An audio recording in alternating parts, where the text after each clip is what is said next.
Hello everyone, in this video we're going to be talking about number 5 and number 6 on page 12 and page 13 of the practice set. So hopefully you had a chance to try these on your own.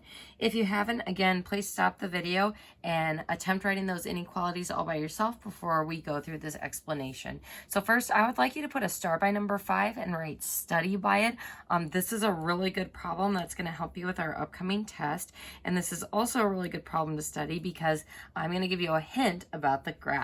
This one is an unbounded graph, so that means you are going to have either a maximum or minimum, not both. So luckily for us, they tell us that they want us to minimize the cost, so we know that the graph will have a minimum.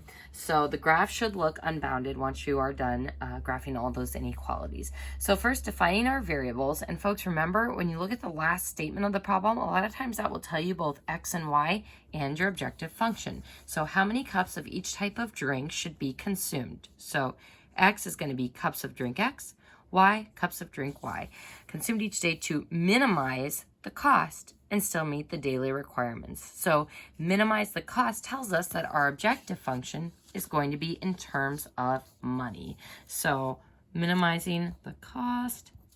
And what do we know about the cost in terms of our variables? Well, drink X costs 12 cents, drink Y costs 15 cents per each cup. So Z equals 0.12X plus 0.15Y. So this problem is also a little bit challenging because we do have 5 inequalities. So sifting through this information and finding the totals is a bit more challenging on this one. So first it says the minimum daily requirements from the liquid portion of a diet are 300 calories, 36 units of vitamin A, and 90 units of vitamin C. So minimum daily requirements. So at minimum, we want 300 calories, or at least we want 300 calories. So this is where our first total comes from, and we want it to be greater than or equal to 300 calories because of that word minimum daily requirement. Our next total, we want a minimum of 36 units of vitamin A, so greater than or equal to 36A. And then 90 units of vitamin C greater than or equal to 90C. And then, of course, our extra inequalities, it says, yep, we can't have negative cups of drink X or drink Y. So then, putting the rest of our units in terms of the variables, it's 60 calories per drink X, 60 calories per drink Y. So 60X plus 60Y greater than or equal to 300. Then our next inequality deals with the vitamin A. 12 units of vitamin A per drink X, 6 units of vitamin A per drink Y. So there's our second inequality. And then 10 units of vitamin C per drink X and 30 units of vitamin C per drink Y.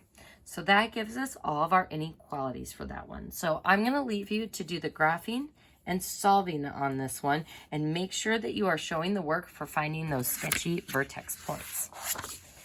On the next problem, and again, if you haven't had a chance to write these inequalities on your own first, please pause the video and try it on your own first. First, defining our variables. In the first part of the problem, it says that we want to maximize storage capacity. So that's going to tell us our objective function. We'll be dealing with storage capacity. And then how many of each cabinet should the office manager buy? So that tells us that each cabinet will be our X and our Y variable. So X is going to be cabinet A, and Y is going to be cabinet B. Now, what's kind of weird about this one is we're trying to maximize storage capacity, but there is still money involved in the problem. So you may have been tempted to write your objective function in terms of money, but how we know that it's not going to be about money is, 1, they tell us we're going to maximize storage capacity, and 2, we're given a total amount of money that we can use. So that's where this less than or equal to 600 comes from. So folks, let's go ahead and start by writing our objective function in terms of the storage capacity. So cabinet A has 12 cubic feet of storage capacity, so 12x. And then our cabinet B has a storage capacity of 18 cubic feet, so 18y. So those are our expressions for the storage capacity in terms of our variables. Now, our first inequality is going to deal with our first total. The office has 60 square feet of floor space for the cabinet. So this is actually similar to that parking lot problem we did where they can utilize all of that space or less than or equal to that square footage. So less than or equal to 60 square feet. Cabinet A, 3 square feet, 3x. Cabinet B, 6 feet of floor space. So that should be 6 feet squared floor space. So 3x plus 6y less than or equal to 60 feet square. All right, folks, so then our second inequality, our next total is the $600 in the budget. So cabinet A costs $75, so 75x. Cabinet B costs $50, so 50y. So between buying those two cabinets, it has to be less than or equal to their budget of $600.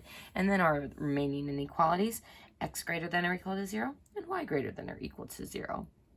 So folks, on this one, you should get a bounded feasible region, and you will have to show your solve work for one of the sketchy vertex points. So I will leave you to finish those problems on your own.